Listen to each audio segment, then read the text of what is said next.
उद्धव ठाकरे आणि राज ठाकरे एकत्र आले तर त्याचा आम्हाला आनंदच होईल। आमचीही ते एकत्र येण्याची इच्छा असल्याचं अंबादास दानवे यांनी म्हटलंय।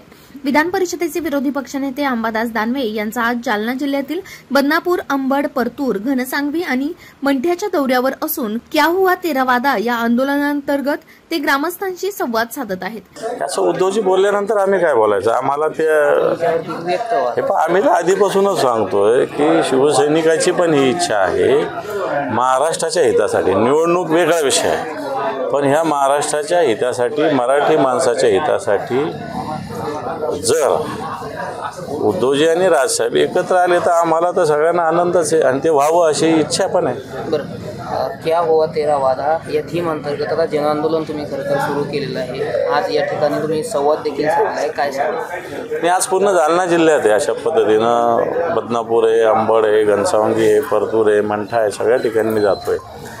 काल पण मी सिल्लोड, फुलंब्री असे अनेक तालुके केले। उद्या परवा कंटिन्यू या आठवड्याभर करणार आहे आणि याच्यातून सरकारने मोठ्या मोठ्या घोषणा तर केल्या निवडणुकीच्या वेळेस, प्रत्यक्षात त्याची अंमलबजावणी शून्य आहे। आपण सरकारला त्यांच्याच घोषणेचं आठवण आम्ही करून देतो आणि तुम्ही क्या हुआ तेरा वादा, तुम्ही वादे केले होते ना जनतेशी, शेतकऱ्यांशी, तर हे काय झालं याचं?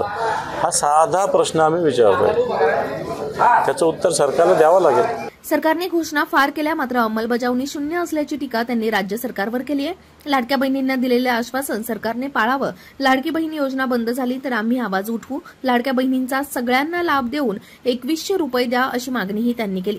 बरं, लाडकी बहीण योजना बंद होणार नाही असा पुनरुच्चार पुन्हा एकदा एकनाथ शिंदे यांनी। असं कसं होऊ शकतं? बंद नाही होऊ शकत। बंद झाली तर आम्हीच आवाज उठवू ना।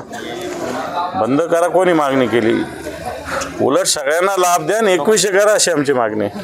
भास्कर जाधव ज्येष्ठ नेते असून त्यांच्या नाराजीबाबत मला काही जास्त माहित नाही अशी माहितीही त्यांनी दिली। जनता आवाजसाठी प्रतिनिधी जालना।